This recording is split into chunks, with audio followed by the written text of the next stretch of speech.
Hey there, welcome to the garage. My name is Buck. I got Squib across from me, What's up? and today we have an interesting topic. We're talking about YouTube channels, which is ironic because we are a YouTube channel. Yeah, we're gonna be the channel that's gonna apparently bag and also love on other channels. We're So gonna kind of expose ourselves with this episode, Squib. yeah, and what I love about this episode is looking over our notes, you and I watch some very different YouTube gun channels. It's interesting to see kind of what the span of content there is available for gun enthusiasts, hmm and kind of like whatever niche you subscribe to, there's a YouTube channel or two or three that you can get Yep. into and kind of nerd out a little bit if you would. Yeah. Now there are a few that you and I watch the same, and Mhm. but gosh, it's really is just a Yeah, few. yeah. Before we get into that list, though, for our listeners, it's only been a week since the last episode. For us, it's actually been a couple. Yeah. So let's do our just ritualistic what's happened since the last time we've recorded Squib. Well, Squib had to take a week off because it was deer season here in It Nebraska. was. And yep, So, I got skunked this year though. I got skunked. no I deer for Squib, huh? no deer in the back of the truck, but it kind of leveled out because last year at deer camp I was one of the only two out of our Mhm. group of I think 8 that got one. Was it because you shot a Squib load out of your rifle? No, I didn't squib it this time, You although didn't that would be Squib pretty it good. this No, time. but I did find out that I have to replace the firing pin and the firing pin spring on the bolt on my Savage 110 because I was getting light primer strikes. Oh no. So I did have a backup gun thanks to my grandfather. It was a Remington Model 788 in 22-250. Wow. Which if you've ever shot one, they are tack drivers, and that's actually what he refers to that rifle as the tack driver. Hmm. But no, I got skunked, and it really our family land we hunt on. It's like 1,000 acres. We've been hunting it for over 100 years, and the mountain lions down there have just Have decimated the they been deer. crazy? Crazy mountain lions, bobcats. We know that the mountain lions have been there for 3 years now, and they've had 2 litters at least. Oh So no. yeah, and game fish and parks will do nothing about it. They won't. They won't even give you nuisance tags. No, they will live trap and collar and then immediately release in the same area. Yep. So that helps us exactly 0. Right. But yeah, so I got skunked this year on deer season. I did get a couple new toys in the past few weeks though. What'd you get? Well, we had that gun show and I picked up a EAA Windicator, Wow. a snub nose 357 6-shot. Always loved snub nose revolvers, and I finally got my hands on one, so I was stoked to get that. Does that shoot boat 357 and 38 Yep, special? correct. Okay, And perfect. then it's beautiful. It's stainless. I'm actually wearing it on my hip right now, and I'm a big fan. And then I also acquired from my grandfather a Marlin 336 in 30-30 with side gate load. Classic. I'm in love with that rifle. Yeah, that's a classic Yeah, rifle. it's not an old one. It's not JM marked. It's not John Marlin marked. It's a newer production. It's probably within the past 15 years. I haven't checked the serial on it to see exactly how old. But I'm really tempted to do that like tactical lever gun. Oh I'm no. considering it. No, no, So no. now, if I find another Henry cheap in 30-30 or a 45-70, that would definitely happen. A Henry's okay. Henry's okay, but But not a Marlin Marlin. Marlin 336, they've been making those for a very long time. And Yeah. in fact, it is the one of the most popular lever action designs ever Mm, made next to the 1894 Winchester. right. And both of them kind of came out in tandem. I'm pretty sure the 336 was a re-released version of what Marlin put out to compete with the 1894. Yeah, I think you're right. I hope so, If but not, somebody will let us know, I'm someone sure. will let us know. Yeah, But yeah, and then I picked up a couple boxes of 30-30 because I don't own a firearm that doesn't shoot, and or I don't, have a gun that I don't have rounds for. So, that was actually so. Christmas is coming up, and in hmm fact, by the time this releases, we might be past Christmas, yep. so I'm not sure.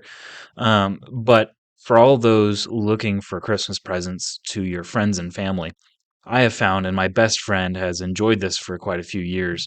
He has some guns. He's got a 6.5 Creedmoor. He's got a 30-30. He's got some oddball cartridges, but not oddball cartridges. hmm And he doesn't load, Okay. and he doesn't shoot a lot. Okay. And so what I've done for the past few years is I've picked one of his guns, and I've gone out and I take the whole year to buy 100 rounds of that ammo.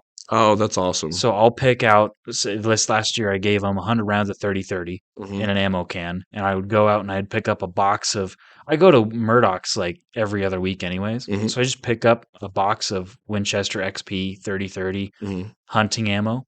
And you do that every time you go to Murdoch's and spend your, $30, hmm $30 a box here and $30 a box there. And Yep. by the time Christmas comes, you'll have easily gotten 100 rounds of ammo. Oh yeah. And for him, 100 rounds of 30-30 will go a long way. Right. That'll last them a long time. If you want to So, save some money, Buck, Walmart's 30-30 from Remington, yeah. 19.99 a box, Wow. $1 a round, which is the That's best deal on 30-30 I've found anywhere, and I've been watching it for a while. that's beating the cost on a lot of other different cartridges as hmm well. Now, I did look last week, but because we're in deer season, they did raise the price by, I think, $5 a box. I But wonder if still, that'll, yeah, I wonder if, $25 a box, that's really not bad for 30-30. yeah, not to expose this to my buddy who might be listening to this, but for the Winchester stuff I bought him, I think I was averaging 30 to 32, which I was still okay Yeah, with not because terrible. and honestly up here in the Panhandle in Nebraska, it's honestly somewhat of a challenge sometimes to find 30-30. Yeah, it's a very popular round still. I mean, we're what 140 years plus into that round being on the shelves, and it is still popular today. Are we 140 years?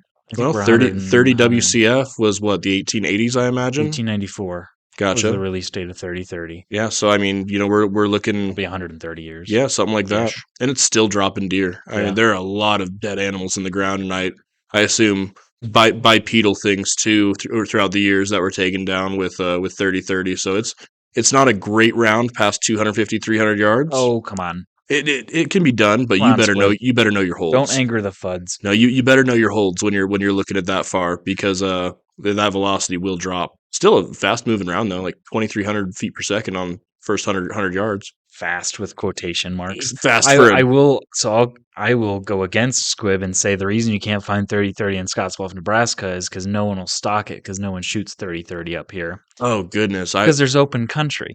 In yeah Missouri, where I'm from, where yeah it's close timber, 30-30 is the most popular round right by far. yeah But like up here, you know, a lot of I'd say 30-06, grain to Win Mag, even A 308. lot of 270 around up here too. Yeah, a lot of People like 270. I refer to that as the FUD hot load because you can load that 270 to be a wicked round. Yeah.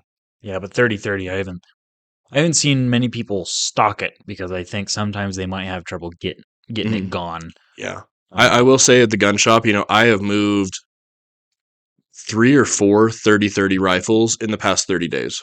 wow. Part of that is probably deer season. Yeah. But man, and the collector value on 30-30s, Yes. it's just a ridiculous rising price. I know somebody commented on one of our things about no lever gun No love. love for lever actions. And that's because Yes. I hate to say it, but unless you're buying like Henry Classic in 22, there really aren't cheap lever guns out there. So I actually know that fellow Oh, okay. who commented on that. And I both replied to that message and I did private message him and Mm, I said, "Hey, just so you know on Gun Broker, this gun that you're talking about is going for like 6, 700, yeah, 800 bucks, yeah. which I had a line on a beautiful Winchester Model 94 at mhm. the gun show this last weekend, Yeah. and the guy was at 750. I hit him at 650. We met at 7. I wanted to keep my gun show money just to see what else was out there, and he sold it a couple hours later, which was okay because I bet he did. I ended up getting that 336 the next week. Which honestly, and a lot of people are going to hate me for this, probably the better choice. I don't know if I prefer one or the other. I really do love Winchester as a company and for their history. But you can put a scope on the Marlin. Yeah, You yeah, can't put a scope on that 94 without right. it being a scout scope, and that gets funky with a Yeah. lever action. Now, will I put a scope on the 336? Maybe, but it is an option. It's kind of like buying an optic cut handgun. You can if you want to. You don't have to, but you sure can. I haven't seen shots you could take under 100 yards since I've lived here, and you don't want to put a scope on it. We hunt up in the northern Nebraska area in Kippahaw County, also known as Kiapaha County, and you are either going to drop a deer at 75 or 200. It's one or the other. I can tell you every deer that was taken at deer camp this year was under 100 yards. Huh. But that's Okay. just the kind of country we have up there. It's up in the sandhills. It's very, there's valleys and gullies and there's little canyons everywhere. I mean, if you're going to take a shot over 200 yards, it is in a very low amount of areas that we have on our property. Hmm. So that under 100-yard shot for 30-30, I'll take that with irons any day As of the long week. as it's there, and yes, take it with irons, but as long as your range is there, because where we are, like right now in Scottsbluff Yeah, County, that is yeah. some open country. If I was going to go hunt over in Banner County like I plan to next year, Right. 30-06 is coming out, no Yeah. question about it. Yeah. So I did learn to always bring a second rifle to deer season because Always. dang it, I almost brought my AR, which ironically the loads I picked out for it were a Hornady Match Hollow Point 77 grain. That's gonna ruffle some feathers.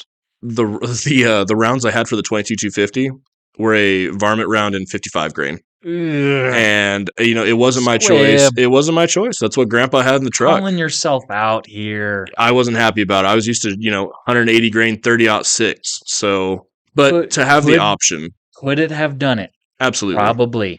Many deer have been taken with that Remington 788 in our family. Many deer. Would I feel more comfortable with 20 more grains in the pill? Absolutely. Yes, I would Yeah. have. But being in the situation I did where I was getting light primer strikes, I had to use what I had. I So, guess so. but maybe that's why I got skunked anyways. So the world didn't want me to drop one on the 22-250. Sometimes that's just how it goes. Yeah. What about you, Buck? What's been going on the past couple weeks? You had you had a very eventful last 2 weeks, and I have to follow that up. I didn't have a very eventful. I drug a deer out of a creek for my buddy. I had to help him. Oh, Fantastic Missouri 8-pointer whitetail okay. with some really long tines. Gosh, you'll have to show me some pictures after we I get done will. here. I took the picture that he posted on Facebook. Was very proud of it. Nice. But thank goodness I switched out of my Hey Dudes because he has a creek running through his property, and And I'm there's assuming there's only one creek on this property, and the deer managed to fall into the one creek. not only is there's one creek, but it's dried up except for one puddle. And Oh, that's the one he tripped and fell into that's your after luck. he lost enough blood. Oh, And of so he had course. to call me up, and I came up and helped drag him out of the water and up from the ditch and into the gator so we could carry him back and get him processed. Yeah. So our my big announcement is Mrs. Squib is pregnant with a baby squib. Congratulations. So I'm very excited. We're looking July of 2024. Wow. So I am very excited for a baby squib. I'm trying to do math here, Squib, We just got the positive confirmation from the clinic. but it's So been a minute. no, I got the announcement July. the day I left for deer Oh, season. July is month 7. Yes. Me Yep. over here not counting my months right. I was It's like, okay. April? Yep. No, I'm pretty excited. So we have a Good. baby squib on the way. Baby Squib, we'll have to have him on the podcast when he's old enough. Absolutely looking forward to it. Perfect. He's gonna look back at this in like 25 years and be embarrassed that I called him baby squib before he was even born. So it is what it is. It is what it is. I say him. I'm manifesting a son here, so we'll see what Fingers happens. crossed. Oh, you're gonna be so screwed if it's a girl. It's all right. We'll make her a shooter out to 1,000 yards with Uncle Buck's help. I've been called Uncle Buck quite a few times, but Perfect. So let's get into our awesome. episode here. Yes. So after our introduction, getting into the episode, we're talking about YouTube channels today, folks. There are some that we're going to talk about that we've watched for quite some time, some that have caused a lot of inspiration for Buck's Garage podcast. It will solidify probably a lot of your guys' thoughts if you do listen to other podcasts on YouTube or Spotify, and you kind of notice that there are some similarities between that and Buck's Garage. You're not wrong, but also there's a reason it works. Well, they gave us a great template to work from. Yeah. Somebody's got to forge the path and kind of tell us how we're supposed to be doing this. And luckily, we're enough down the road with podcasting being mainstream that we have that template to work from. Yeah. So I feel no shame at all, saying that we at least took inspiration from the sources that were given to us. A couple of these that we're talking about. I love Vortex Nation podcast. And I am not a listener of theirs, I admit. I'm going to get into that now because you've Right. talked them up for months. So Well- they definitely are going to get a couple listens from me. And I will say this about any podcast that we're talking about. I do not listen to all of the episodes on any given podcast. Mhm. But I think the gun industry is so broad that if you're putting out a podcast that someone listens to every single episode to, then you're talking about a very niche subject and you're talking to a very niche audience. A shout out to the C&Rsenal Art podcast because I listen to them religiously. Yeah. There are episodes that I've listened to 3 or 4 times because I've enjoyed their guests so much. And on my part of things, Vortex Nation podcast, if this ever makes it to Jimmy Mark or Mr. Ryan Muckenhern's inbox, shout out to you guys. They have Cartridge Talks, which is actually a lot of the inspiration about the Cartridge Talks we've been doing so far on the podcast. And it's talking about the history, the application, what's it similar to, kind of an overall consensus on cartridges that allow people to learn about alternatives to things like hunting, long-range shooting, It's been the inspiration for why I want a bolt action 300 blackout Mhm. that I can both hunt with and hit steel You with a just let me know when you want suppressor. me to order it because Oh I can man, get you one tomorrow. Well, I mean in a I week, but I can know. order it tomorrow. I know. We're gonna wait on that just a little bit more though. So yeah, Vortex Nation, Hornady, they have a podcast on YouTube. Mhm. That is interesting to keep up with news. They just released their 22 arc, which is kind of old news by the time this comes out. Mhm. But 22 arc is coming out, and you can get kind of an inside track on why they released that cartridge, what was the inspiration, what's it supposed to do, better than whatever other options are out there. And I think that's a really good source for Hornady's customers to kind of get a peek inside the industry, inside the company, and be like, okay, why?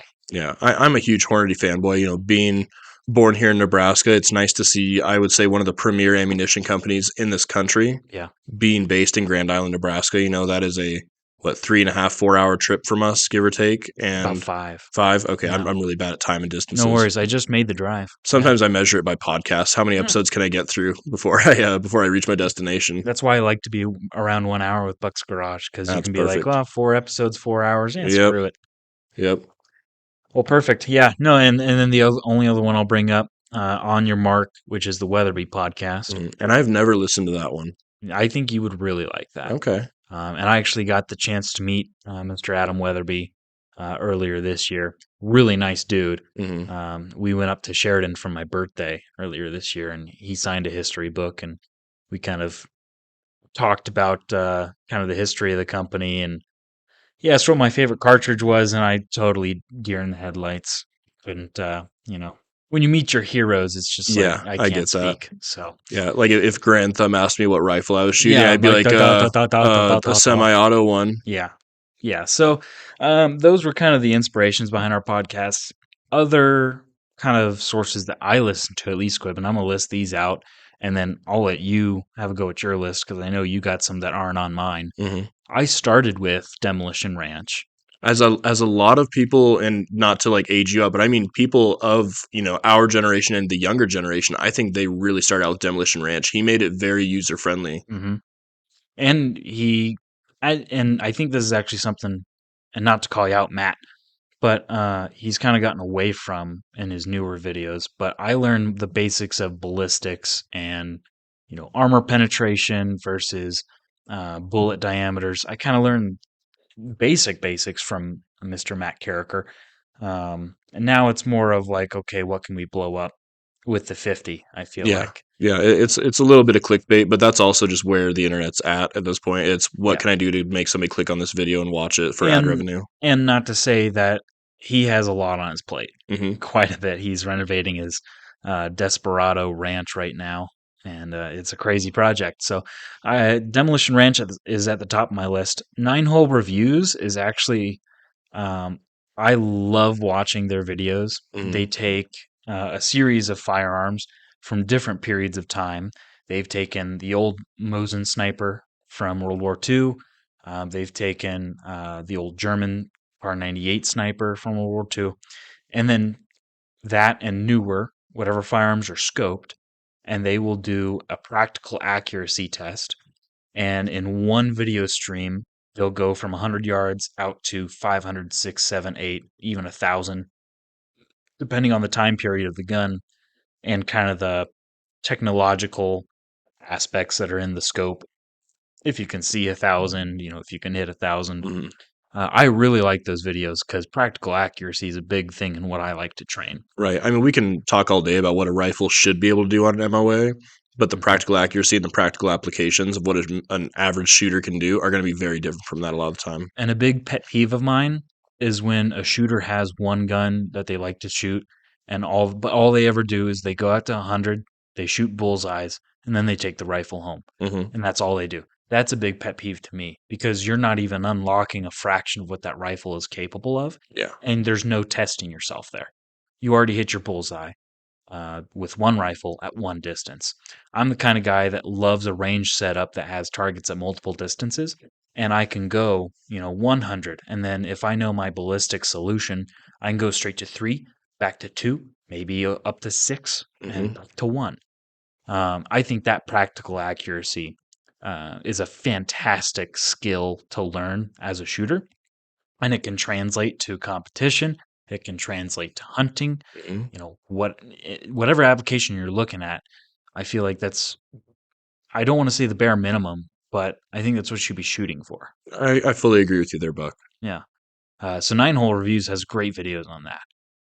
C&Rsenal, if you're a history buff, you need to check this one out. Absolutely, yeah, they're fantastic. Do you watch their videos, Squib? I do on occasion, Yeah. not religiously. When there's let's be honest, when there's a model they're looking after that, When there's something that piques my interest. yeah, It's not one where I'm going to go through and watch their whole video catalog. because they are long Yeah. videos. But if there's something that I'm interested in buying or Yeah. something that I've seen that piqued my curiosity, yeah, they're going to get a couple views from me. Yeah.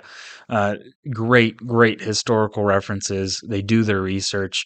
And that's what we said in the pilot is we, don't have that much time to look over all the history on, let's just say, the French Lebel rifles used in World War One Mhm. before the Moss. They do. That's like their main thing. And so I totally recommend if we ever leave you without information on World War One guns, they probably have a video on it, and that'd be a great resource if you're ever looking for that kind of information. Right. And then hopping back to kind of the mainstream YouTubers, I do watch Brandon Herrera. The gun memes are pretty cool. I love his gun meme reviews, and then I also really have enjoyed his new series on Rate My Kit. Oh, really? Yeah, he goes through. You can submit yourself and all your cool guy gear. Is that Brandon or is that Edmund? No, that's Brandon. I think because I know Admin. Oh no, you're right. I Is didn't. that That's 'cause admin. I know Admin. That's my bad. Admin does that on Instagram. Shout Yeah. out to Mr. Admin. Yeah, yeah.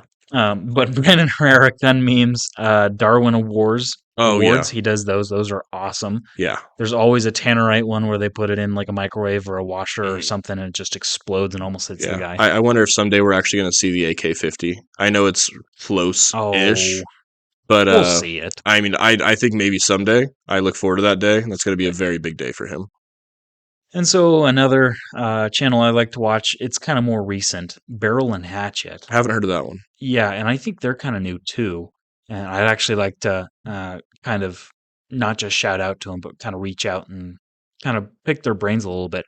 Those guys are trainers. One of the gentlemen's name is Roy. I apologize, I forgot the second name. They train people, and they throw out some really good information. Their podcast, Barrel and Hatchet, they're on Instagram. Actually, I don't think they're on Instagram. The individual people are as Barrel and Hatchet, but Barrel and Hatchet doesn't have their own Instagram, which is unfortunate. I don't think so. But they have really good modern firearm use. Kind of what I would consider the better version of T-Rex Arms' content. That's what I would consider Barrel and Hatchet as. They throw out some really good stuff. Squib, you were mentioning before the podcast. Um, who's the gentleman's name? Grantham. Oh, That's yeah. right. We'll have our Yeah, editor cut Flannel that out Daddy. too. Yeah. Grantham has some wilderness survival and all kinds of these survival and practical videos on YouTube. And Barrel and Hatchet throws out a lot of that kind of content as well, which I thoroughly enjoy. Mhm. And then moving on to bolt action reloading, since I am a reloader, I had to throw one in there. Mhm. That makes sense. Yeah, and this guy, he is definitely a math nerd. I can tell. He's my kind of guy. And I think he's actually sponsored by Midway too, Oh, nice. which I think is really cool. Yeah, shout out to Midway with their awesome sponsorships. Shout out to Midway. Maybe one day.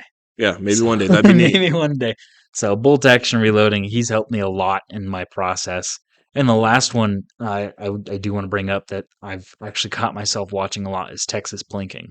I haven't seen that one at all. He has a monthly challenge where he brings people onto his farm, ranch, or shooting range, whatever, and they do a 1,000-yard 1 MOA challenge with Oh, okay. whatever gun the person wants to bring.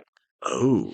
And I swear, and I think this guy is kind of getting some clout and some fame from it, but someone brought a scoped Mosin Really? and he hit the 1,000-yard gong, which is, you thinking 1 MOA at 1,000. That's a 10-inch plate. Yeah. And scoped Mosin, so it's not like he did it with iron sights. Mm-hmm.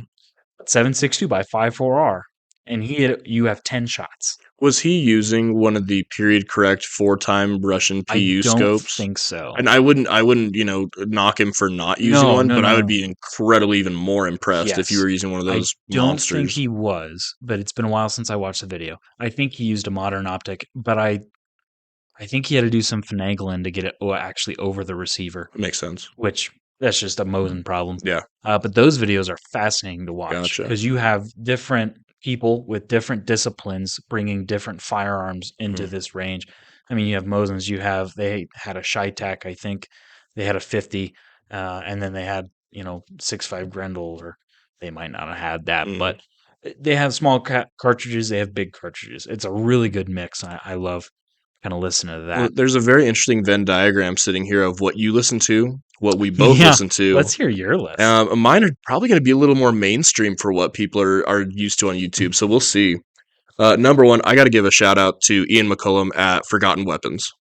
If you want to sit down and watch 45 minutes on the history from start to finish on any firearm, that guy has access to more historical firearms than I can even imagine.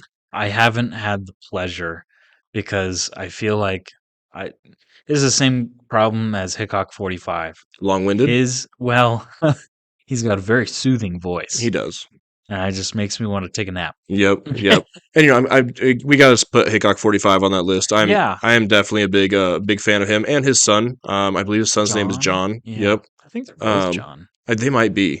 His son also does stand up comedy, which I thought was really Really yeah. He's actually really good. interesting. So and he is just a monster, monolithic man like his father with All of them huge are. hands. I Yeah. think he's actually bigger than Oh my gosh. Daddy Hickok. And So Hickok's a tall yeah. person. Couple of the others on my list I gotta put in there. I messed up earlier, but yeah, administrative results. Yeah, Mr. Huge Admin. fan. Yep. Loved his unmasking recently. Well, recently it's been a few months now, but that was really great to see and really awesome. I still haven't watched that. I really need Apologies to to. him for getting doxxed. That's not fun for anybody on the internet in that position, but he handled it very well and with grace, I think. I gotta put Grantham on there. I watch Grantham religiously. His newer content on evasion, both urban and in a natural setting, he's fantastic. The information he puts out is wonderful. He was a SEER instructor in the Air Force for more than a decade, as I recall. Mm. The guy's just a wealth of knowledge, and he's just giving it out there for free. I really like his torture tests, Yeah. especially with his pistols. Hmm. As a consumer and as someone who wants to help other consumers, whenever I think about handguns, it's always what can I put my life on the line with? Hmm. And anyone that helps a consumer make that decision, I will look favorably on. Hmm. And Grantham did just that with his torture tests and be like, well, you know, uncut versions of what survives and what doesn't, and whatever the results are. No one paid him to do that. No one sponsored that video that said, "Hey, this needs to be the gun that wins." It was him that said, "May the best gun win." Yeah, and I definitely would be lying if part of my sign off for eat bananas, do some push ups. That definitely came from Grantham. He has been pushing that get fit or die mentality for a very long time. He was part of the inspiration for me wanting to get a Yeah, lot healthier. yeah. Get fit or die.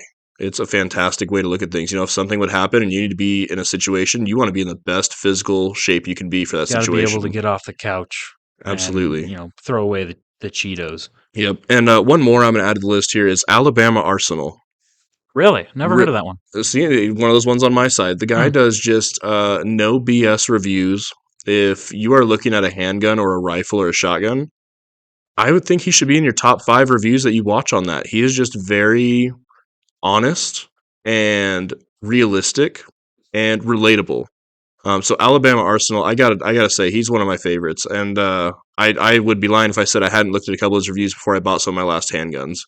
So big fan of Alabama Arsenal. That kind of completes my list because we had some very similar ones, and there are a million different Guntuber pages, and we could go on for hours Yeah, just naming them and saying a couple of our favorite things. So I think narrowing it down here to that dozen or so is probably a good way of looking at it. yeah, and I do also want to throw out one more, which I discovered earlier this year. I haven't been as good as keeping up with them, but Mountains Mullets America. I've heard of it. Yeah, I might have seen a couple in passing. he's starting to blow up. I Okay. think he's at 35 and a half, 35.7 thousand subscribers right now. We'll get there one day, Buck. One day. We have 10 right now. That's okay. That's And okay. we're We'll get grateful there. for every single one of you. Every single one of you. Yes. But it drives me nuts because I don't think he has a shooting mat. And in the videos I watch him shoot prone, it's always in a cornfield or some harvest field, and he doesn't have a shooting mat, and it drives me nuts. Oh, you should just grab one of those like gas station blankets or something. Something. Yeah. Tarp. I'd accept Yeah. anything, Mr. Mullets. Right. So let's dive into a couple of these a little bit deeper. So where are we starting at here, Buck? Oh, man. I mean, I kind of covered, bolt action reloading for my reloading stuff. I kind of like to keep it just to that. Mm-hmm. Reloading, I like to read more of my information than I do to listen to it, just because there are more books written on reloading than YouTube channels that have it, Right. and it's not the most thrilling subject to watch Sure. YouTube videos on. Yeah, and I think and kind of that just depends on how you as a listener learn. Yeah. For me, I am much better off seeing something happen than reading about it. I mean, maybe I just got burned out from college and just reading textbooks constantly and that memorization, I regurgitation. definitely did. That's exactly what happened to me. I got so tired of reading, so I don't do it as much. But whenever I do read, it's most likely a hand loading manual. I will shout out again Weatherby Podcast and Vortex Nation because their cartridge talks, like I said, they inspire us to do kind of the the setup for what our cartridge talks are. Weatherby is also similar to Hornady in the sense that if you ever want to know what's happening inside the facility, to an extent, of course, they have Factory Fridays where they talk to someone in their new facility in Sheridan, Wyoming, and they kind of tell you what they do and they show it to you. I really like that part.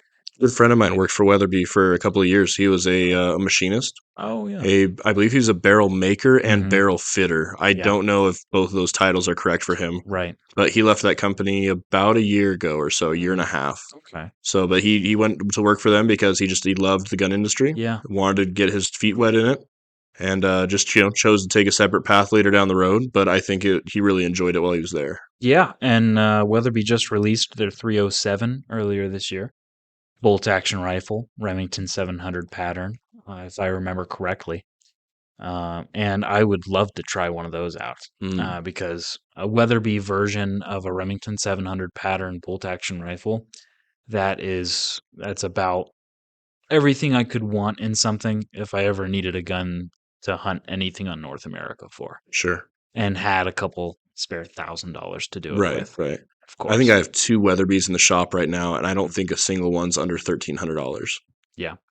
Well, in Mark Fives, you'd be lucky to find one under $2,000 right now. I think that's one of the ones I have at the shop in a 22-250 with that fluted barrel. Yes. Beautiful looking rifle. Yeah. I can't bring myself to buy another 22-250 when I have that Remington 78 kind of being willed to me in the future. Oh man, that's like well, I It's- guess it's a- I can't speak to the 788. It's a great little prairie dog thumper. We'll put it that way. Is it a polymer stock? No, she's wood. I bet you this rifle is probably a 1960s production because my grandfather had this when my father was growing up. Yeah. Someone who knows a little bit more about 788s, leave something in the comments in terms of their quality, because I know Remington put out some different models that weren't the 700, and they were meant to be the budget models.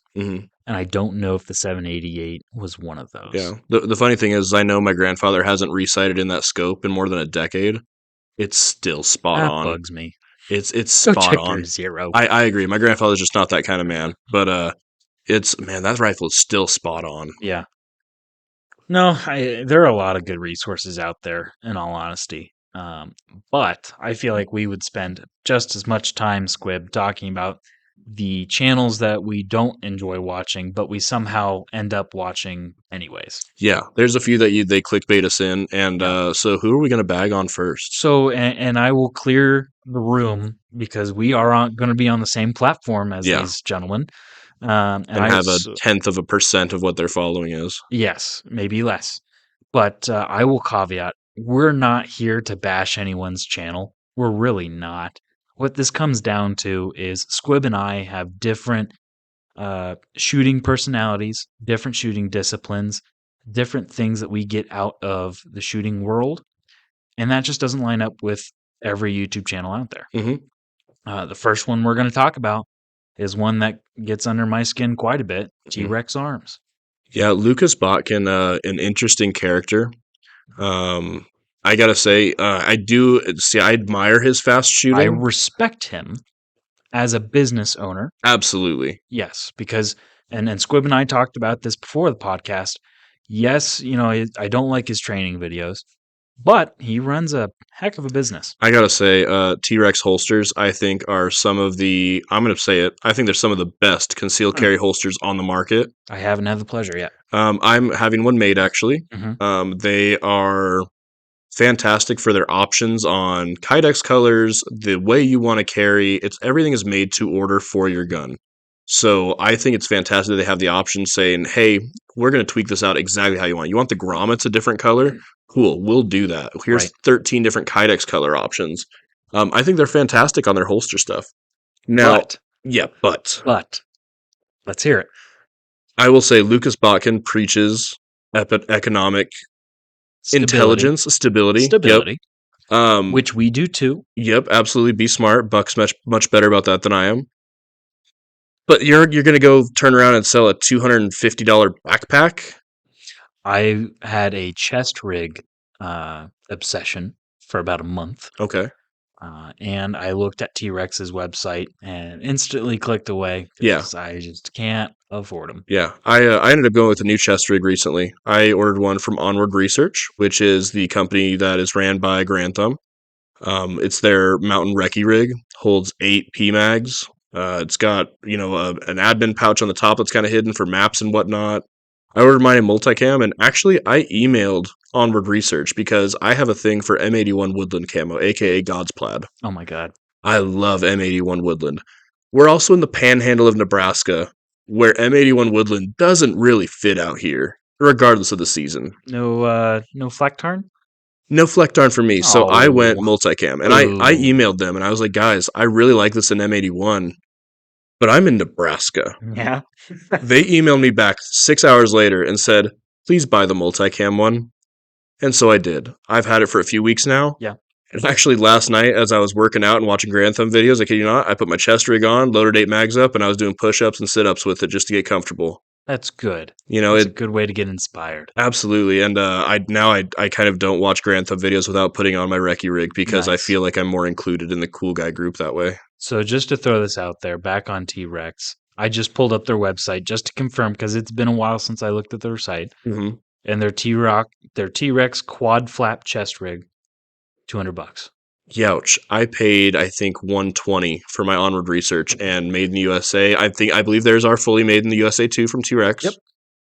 But dang, I would. That's That's for nuts. nylon. Yeah, I That's mean, you could buy a really pretty decent plate carrier for that. Look at Faro Concept Slicksters. That's the first plate carrier I started out with, and I think I paid $225 brand new from the company. now granted, and I will stop you there because obviously those two things have two different applications Hmm. depending on what you want to do. But Squib has a great point.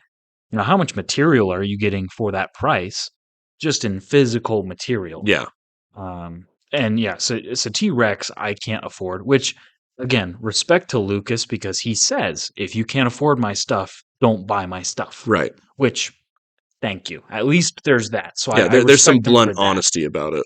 I will also call him out. The part that I don't like T Rex arms for is his shooting method. Hmm. Because Lucas Bodkin will not go to the range without a shot timer. Yep. And his thing is speed, speed, speed, speed, speed. Yeah, The faster the better. that's kind of been the hotness in cool guy gun moves for And a it while. drives me crazy. Yeah, it's how fast is your draw to your headshot. It's been a focus. If you want to inspire a bunch of John Wick wannabes into skipping the good training and getting to the cool stuff that looks cool, Mhm. that's how you do it. Yeah. Is you focus on speed. So not to expose myself, I focus on muscle memory and being slow and methodical with my movement. Granted, Lucas has thousands, probably tens of thousands of more rounds through pistols than I do, and I'll fully accept that, Yeah. What's that old adage about slow is smooth and smooth is fast? which is what I live by. I start everything slow. Hmm. And then, gradually I can, again, muscle memory, I can work into going faster on pistol draws, um, shots on target, target transitions, all the great stuff. Granted, I don't train as much pistol, but it also translates to rifle training. He does a lot of AR-15 training Hmm. under 50 meters. Yep.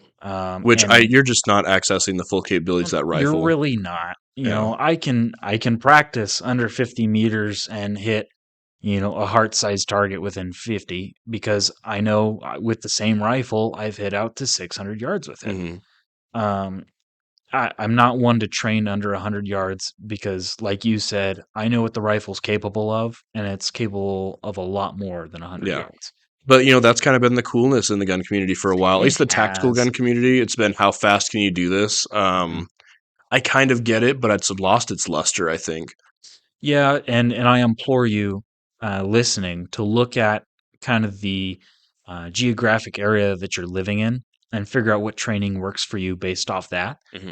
Because Lucas, granted, he does a lot of, like we said, under 50 meters, but it seems like he does a lot of training with building like figures to work around, or maybe not inside, but very close quarters, Yeah. very CQB on what he's doing. I don't think that would apply as well if I were training for that because I live in the panhandle of Nebraska, and if I wanted to get out, I would be in the middle of a cornfield. Yeah. If I were to engage an enemy, Hmm. I would be in a tree line looking out of a cornfield. Hmm. My shots would be 100 plus yards. Oh, So easily. my training is going to be much different than what Lucas Bodkins is based off of my geographic area and my plan on a SHTF situation. It's going to be different. Yeah. Um, Side note, I also don't like that he wears skinny jeans. I hate I that. don't like it. And Um, one other thing that bugs me, some people probably like it, the blue tint to all his videos. It just looks depressing. does it Uh, to you? I think it's depressing. Oh, it's just another effort to make it look cool And that sets some apart because I don't and think anybody else does those blue tints. make the sale. Yeah, Squib. now you got to give the guy credit for making those sales because his And business does very well. I and don't his know. videos have made the brand, Yeah, I think, which, hey, that's okay. What I have an issue with is inspiring new shooters to take training the wrong way. yeah, And I think that's what he's done. hmm, Which, granted, and I will say, a lot of people will say, and I'll add to this, he is not prior military. right. He is not prior law enforcement. Not saying he can't be good with a pistol. I just watched one of his videos today. The dude is slick, Oh yeah, he is a very competent shooter. an extremely competent shooter.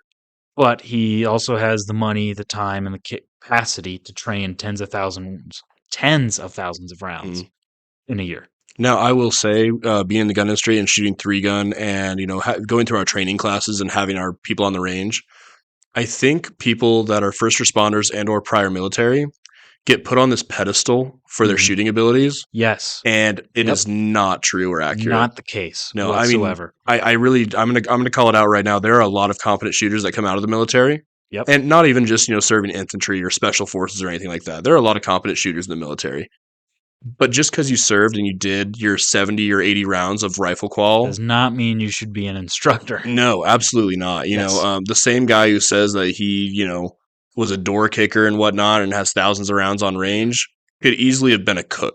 Yeah, You I was know, just thinking that. I it was like, just man, we put a lot of these guys on a pedestal. when it comes to shooting. Yeah, and especially I would say law enforcement. Yeah. I can tell you right now, I shoot more rounds on range training in 45 days Hmm. than most law enforcement around here do in 2 years. Yep. They are required to qualify with like 30 or 50 rounds a year, Hmm. and unless they're being paid for it, they don't take extra training. Right. They don't spend that time on the range. I'm not saying all of them because I have a couple that come through the shop that are, they're on the range Very with me every few capable. weeks. Yep. Absolutely. But man, a lot of these Leos around here, they're just big talk. And thanks for catching me on that, Squib, because I should have made that caveat before. But you're right. The cook in the military doesn't have the same weapons experience as the sniper, the Navy SEAL, the one Mhm. who deals with their weapon every single day. Yeah. And I feel like a lot of instructors nowadays, when you can find bad resources for training, it's often just someone who's slapped military or Hmm. prior Leo on Yeah. the resume, but they don't specify I Yeah. was a cook. Yeah. Somebody might So, say I was 10 years prior military, but they could have been a mechanic. yeah, Which, yeah. good for you for doing your 60 or 100 Yes, rounds of thank rifle you. qual a year. Yeah, That's awesome, and but that doesn't make you an instructor. for sure. Definitely, commend on the sacrifice, of course. I'll Hmm. always be the person to say that. But don't be the dishonest guy to put that on your resume and act Right. like it qualifies you. Yeah, absolutely. Yeah, that guy that you're taking a class from that says he's been in for 15 years might have been a National Guardsman who works on helicopters and Mhm. hasn't touched an M4 carbine in a year. Yeah. So I feel like we've kind of touched T-Rex arms quite a bit. We Yeah. can move on So from here. moving on, we got a couple others that we're just not crazy big fans of. No. So who's our next? I'm going to say who's our I'll next victim? uh you know this one, Squib, so let's go with TFB TV. Mr. James Reeves. Yes, sir. Um, love-hate relationship with that guy. It's I don't like his content. There was some videos I watched where I tried to get into it and I just can't. Yeah, one that bugged me most recently was Oh man. he went out with Clint Smith of Thunder Ranch, which I should have mentioned Thunder Ranch earlier on some of my favorites because Clint Smith is my wannabe spirit animal. I will never be a tenth of the man that guy is. But he went out there with Clint and had a wonderful opportunity to shoot weapons from the 18, I believe, 60s on up. Firearms, I think he had a firearm from every distinctive firearm period Yeah, since America's founding in yeah. 1776. And the guy just bagged on all the old guns. 1775, excuse me. And I can't, I can't imagine the opportunity to go out there and shoot all these weapons, especially with anybody, with Clint Smith. The Clint Smith. I mean, the guy is in my mind, he's on a pedestal in the gun community. It's going to be a very sad day and feel like an empty room when he passes eventually because he is an older man who is, he's getting up there in years. It is my dream to take a few weeks off and to go out to his ranch and to get some training classes done. I would love that opportunity. So I will also say to the listener that doesn't know who Mr. Clint Smith is, give it a Google, give it some research. Mm-hmm. Dude's awesome. He gives some great training out at Thunder Ranch. Yep. And the guy's mottos on life are just fantastic. And I use them all the time in the gun shop. Yep. One that I love is carrying a gun isn't supposed to be comfortable. It's supposed to be comforting. Mm-hmm. I love his one, and I got to change up the language here a little bit because that guy's just no filter, and I love that. But pistols put holes in people, rifles put holes through people, shotguns will physically remove a chunk of something and put it on the floor at the right range with the right load. I want that on like a wooden sign above my front entry door. I was just thinking the same thing. On like a log with a wood burned in there. Some people have ADT signs. I want that wood burned into a sign above my front door. Absolutely. I mean, the guy is just full of knowledge. And for James Reeves to go out there and just not really, I don't know if it was just for show or he doesn't whatnot. like him. He just doesn't. It's not his style of shooting. And this goes back to people have different philosophies than us. Mhm. They have different collection styles. James Reeves, very big semi-auto guy. No problem. He didn't like, I think they had a Sharps rifle they shot, Mhm. Or Spencer. I don't remember which one, but it didn't like the M1 carbine. Didn't like the 30-40 Krag. Didn't like which, granted, whatever. Mm. Not everyone will like the Yeah. 30-40 Krag. By the way, we just finally sold the one that was in the shop Did you forever. really? Finally. Yes, it's gone. Oh, man, that's been, what, a year and a half? It's been a coming? while. Yeah, that was on consignment for a minute. Yeah. But all these, the 1903 Springfield, I don't even think he liked that much. As I recall, he didn't even show any love to the M1 Garand. Which, so the 1903 offended me. I'm sure the M1 Garand offended you. Yeah, you don't talk bad about America's 30-06 outside God's of the VAR. rifle. That's God's rifle right there. The rifle that won the war. Yeah. I mean, that's... Yeah, I don't know. The guy just bugs me a little bit. Now, he is a very competent shooter. Very. I believe he's prior service. I don't know if that's accurate. Sure. I don't remember. He does occasionally put out some good information. He's knowledgeable on a lot of things. But man, his style of his channel and the way he pursues some things, I'm gonna kind of label him as somewhat of a hater. He is guilty of what I think what's wrong with the gun industry right now. Not the whole industry, but most of it. Mm-hmm. And I think the gun industry at some point is going to outprice their customers. Yeah, and he definitely pushes that. I mean, whole cool guy, high speed, special forces.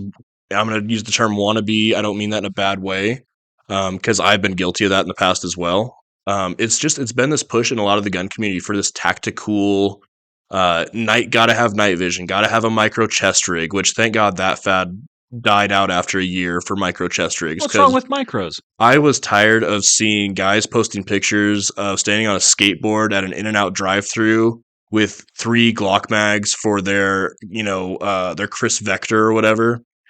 In my mind, if you're going to have a loadout, you need to be prepared for a fight, and I think that means having more than 3 magazines I for your will weapon. have you know, sir, that my chest rig is an invert, shout out to IC13, and it has 2 pouches, 2 AR-15 pouches, Mhm, or 2 AR-10 pouches that I mhm. have, and 1 Glock compatible uh, holster I think you need or more. pouch. I think you need more. That platform doesn't have any more Squib. Right. It is it is a bandolier. Mhm. But I have a belt. I have a battle belt. Right. So I'll keep. I actually bought one. Shout out to Bat. They were at our gun show and they're Scottsbluff exclusive. They make Nebraska made uh, Molly attachments. Yeah, I went by that table, and the quality of that gear blew me away. I spent $100 and I got some really good Yeah. stuff. One of which was a box that held 3 AR mags for bulk storage on a belt or a carrier or wherever you needed it, Molly. Mhm. So that will go on my belt. 3 more mags plus 2 in the invert. So Now I'm gonna ask you, Buck, have you ever hiked with 3 or more magazines on a battle belt? no, You're gonna hate it. I'll put it somewhere where it's balanced, Squib. How I'm just, about that? I'll tell you what, we'll go hiking with it, and it's not gonna be fun on the hips. I would actually like that because We need to go do that. you need to train with your gear, Mhm. folks. What kills me about and this James Reeves James Reeves is guilty of this, but ceramic plates Yeah, is a big one for me. I really wanted steel plates at one point. I got talked out of it because people say the spalling. and I would agree with that, and even with the anti-spall coating, with a half hour of YouTube research, you're gonna see how much of that can either go in your crotch or jugular. Well, and I don't know if there's it's not that all steel plates are bad. They were used for a very long time. They had their place. Mhm. I just don't think there's enough information out there for me to feel secure enough to put them in my cart and hit the purchase button. Yeah, that's fair, and I gotta say the weight on them is not fun. I mean, you can get them in decent weights, Yeah, but that goes back to you should be training with your yeah, gear to a yeah. point where that's not a huge burden. Yeah. One thing I learned, I ordered a set of plates from RMA Armament. Shout Mhm. out to them. They are a fantastic USA made armor company, and I ordered a set of their level 4 ceramics because at the time I thought I wanted the best protection I could. Is that 30-06 Yes, it black is. tip? Yeah. It is. They are just as heavy as steel. Mhm. I have since changed my philosophy, and I want a little bit better movement. And the new plates I'm looking at going with are from RMA again. Mhm. They're their special rifle threat plate. They weigh 2.5 pounds apiece. They're level 3A plus, I believe, is what it is, and they're rated for 5.56 or 7.62 by 39. One really cool thing about them, though, is that they are positive buoyancy, which So they float. they float. Which Hmm. you can imagine how light a plate has to be able to float. If you put on the Molly JPC, or I'm sorry, the Cry JPC with those plates, it feels very natural. Hmm. It feels very comfortable. You're adding 5 pounds plus maybe a pound and a half, 2 pounds in the carrier, as opposed to the 20-ish pounds I was adding with my old carrier. Yeah. I went on a range trip out in Wyoming with it. Within an hour, I was sweating and miserable. Yep. I was not happy with it. I think the lightest I've ever seen level 4 plates at was 16 pounds Wow. for between the two Between plates. the okay, I assumed between the two. Yeah. And that I wanted to pull the trigger, but on steel I just wasn't confident. And then on the ceramic side of things, they expire. Yeah, and I think that's also just a thing in the armor industry as a liability. If you look at even soft armor expires after I believe 8 or 10 years as well. And I think that's to assume that the fibers in them will get broken down through movement, use, storage. Just as anything in life breaks down. Your Sure. T-shirt breaks down eventually over time. Yeah. But I think more than anything, that expiration is for the manufacturer's liability. I would hope so. And maybe that's just a little bit more research that I have to do because I don't like the idea of spending so much on ceramic and then all of a sudden I have to replace it after it's Mhm. been in my closet for 6 years based on the chance that Red Dawn might happen. Right, Like right. that's what I have issues with is people throwing, the advertisement for ceramic plates for granted they're great at stopping hmm threats. Just Um not very comfortable to wear for long periods of time. and maybe not, but also do I need these? Versus that's the reason I got the invert, because I was like you, I wanted plates, and then after experiencing some of it, I realized maybe I don't want plates, and I went with that invert bandolier. It's one strap across the chest. Mm. Takes 2 seconds to put on, and granted, maybe it doesn't have the best real estate on the actual bandolier, but one mag close to the shoulder, I can have my med kit on the chest with a tourniquet on my hip, not on my belt, and then 2 mags. That does give me a little bit more to work with. Um, it makes me dangerous. It's not a full out kit Mm. until you add the belt. Now, my question for you, Buck, Yeah. is: are you comfortable in that kit? I'm more than comfortable. I wore it for a full day, and that was so the IC13 invert bandolier was actually a part of a review I was doing, Mm-hmm. and so I wore it for a full day, and that included a 2 mile jog in it, fully loaded with fully loaded magazines. In Mm-hmm. fact, I put on a double AR-10 holder and one 223 5.56 mag holder.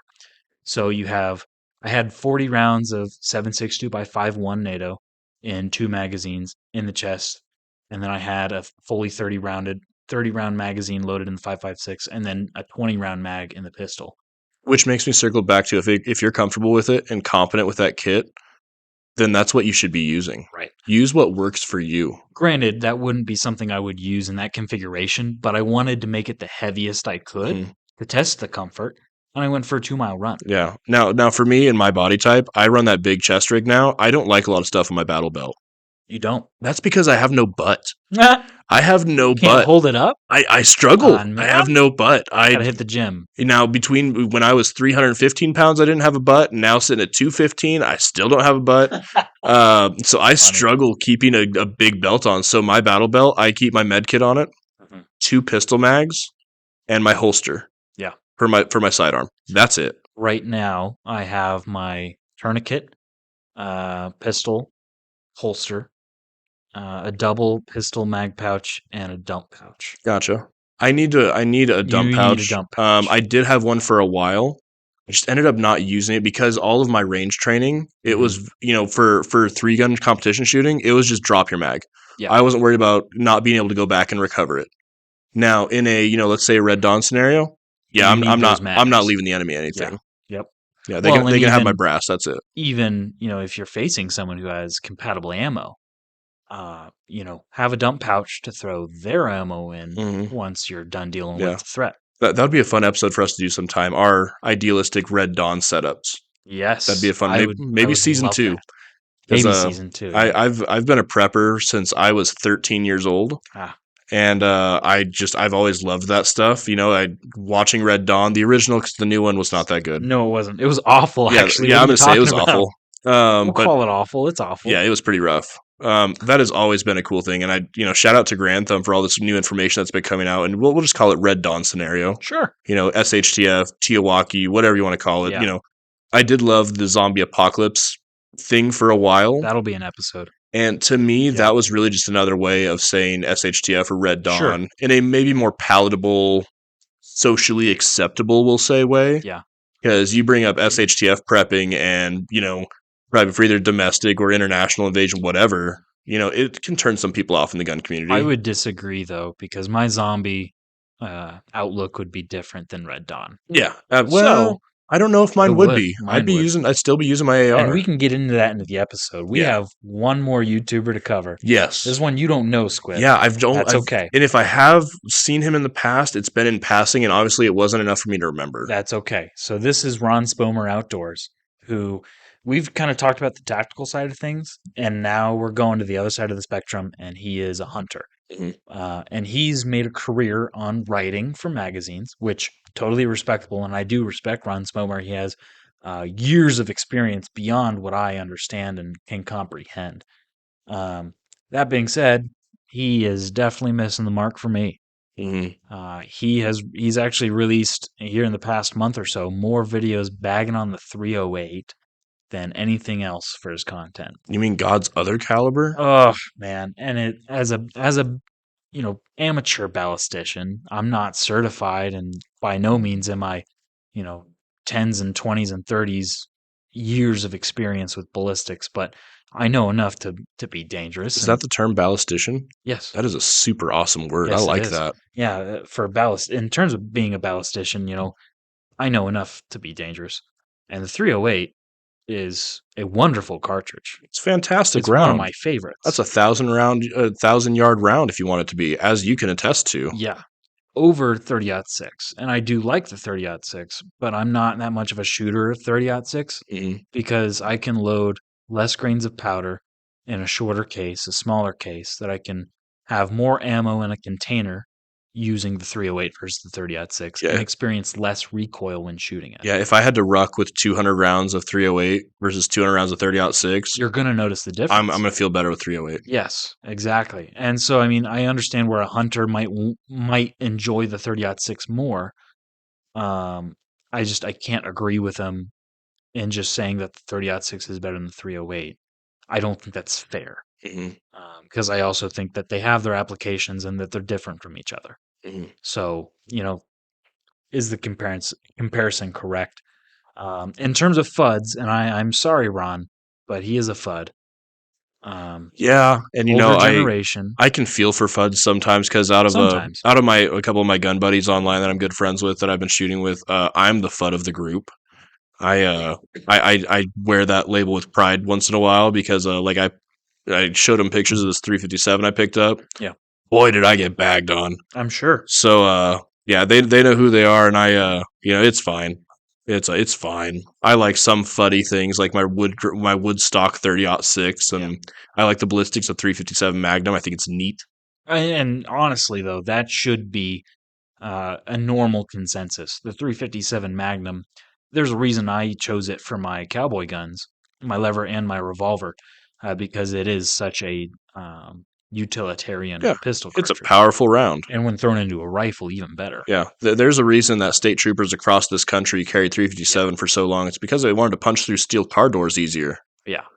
But, and for those that aren't familiar with the term FUD, that's kind of the old school, I should say. The old guy on the front porch shaking his fist at the kids who are like maybe stepped half a step into his yard. Yeah, usually FUDs bag on AR-15s or AKs, thinking Yeah. that you don't need them or they aren't, competent I or did the whatnot. same with my M1 carbine or my M1 Yep. Garand or my M14. I Yeah. can I can do the same thing. Yeah, and I would say you see more FUDs, and I'm going to use that as a negative term here, that are pro restrictions on gun laws. Yeah, I would say so. You'll see those people that are like, I don't hunt with an AR-15 or I don't need 30 rounds of it to get my job done.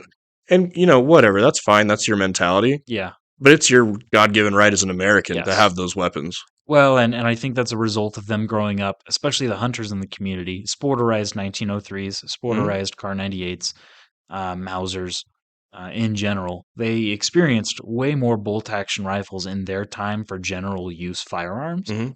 than we did. We grew up in the time of the AR-15, the time of the AK variant. Um, those semi-automatic firearms, even the M14, was idolized growing up because of Call of Duty. Yeah, to the FUD, the M1 Garand or the M1903 might have been America's rifle. Sure. The AR-15 is America's rifle today, old It man. is. The Well, the and it is. future is now, old man. Yeah. So, and I won't use, FUD as a term as negatively as you will. Mhm. That's okay. But that's that. I will classify Ron Spomer as one of those because a lot of his videos is very much like, well, why don't we just use a 30-06? Well, Mhm. why don't we just use a Yeah, 30-06? and a few episodes ago, you used a term that I loved, where you like wood grain, old school bolt action rifles, and I do. you think of yourself as a romantic about it. Yeah. There is a fine line and huge difference between being a romantic about the firearms industry and being a FUD. Yes. Yeah. Because at the same capacity, if I want to go shooting, most like almost 100% of the time, I'm taking polymer or chassis firearms, Mhm. not wood. Yeah. I collect wood firearms. They're in my safe. They look nice. Mhm. They can look nice Yeah. in my gun Yeah, safe. you can be a collector of old Yeah. stuff without being a FUD. Right. But the day you start saying that ARs aren't competent or usable, I think 20 years of Middle East occupation would disagree. 223 5.56 NATO is a very, very competent round. Uh, it is, but I do like my 7.62 NATO. I will Absolutely. say. Absolutely. Nothing wrong with that. Um, So and we're kind of over time now. So that's all I have for Ron Spomer. We talked about those 3 channels that we kind of, like I said, we're not bagging on them. They put out great content for their customers or Mhm. their viewers. It's just we don't Yeah. agree with their shooting Yeah. philosophy. This is where they missed the mark with us. Yeah, I would say that pretty confidently. But in that sense, those are our YouTube channels. Feel free to call us out in the comments. But if you do that, also feel free to leave a like. Mhm. Maybe hit that shiny subscribe button. It does a fun animation when you do that. Mhm. We won't tell you what it is. You'll have to figure out yourself. So if you'd like to support us, if you like sharing the video, commenting, liking, all that great stuff, we're also on Patreon. You can find us just under Buck's Garage Podcast. Instagram, same thing. We did something really consistent, really good, Squib, by just making it one handle for Yeah. most of the platforms that we're on. We got lucky, We did. We are on Spotify officially, which which is wonderful. and this will not be any news to the people by now because we're on episode 8. But man, it took a second to get it set up. Mhm. But we are on Spotify if you look up Buck's Garage Podcast. We're going to be coming out with some shorts here pretty soon. By the time this episode airs, we'll probably have some out already. Mhm. So keep a lookout for that. And in the meantime, Squib, do you have anything to add? I would say eat some bananas, do some push-ups, Just and like Daddy Grand taught you. absolutely, get fit or die. I'm gonna steal his line there, but get out there and shoot. There is no replacement for trigger time. Yeah. If you'd like to contact us with any video suggestions or just any feedback in general, Patreon is a good way to do that. And then I think we'll figure out a way, Squib, and we'll figure this out well before this podcast is published. But we'll figure out a way for you guys to reach out to us and just talk. Probably Instagram. That's what we'll have to stick to. So, Yeah, I would really prefer if we didn't have to deal with a Twitter or yeah, X, whatever we're no calling X it for now. us, indeed. You So, know, in the meantime, we'll leave you guys to it, and we'll see you on the next garage episode. close that garage door, Buck.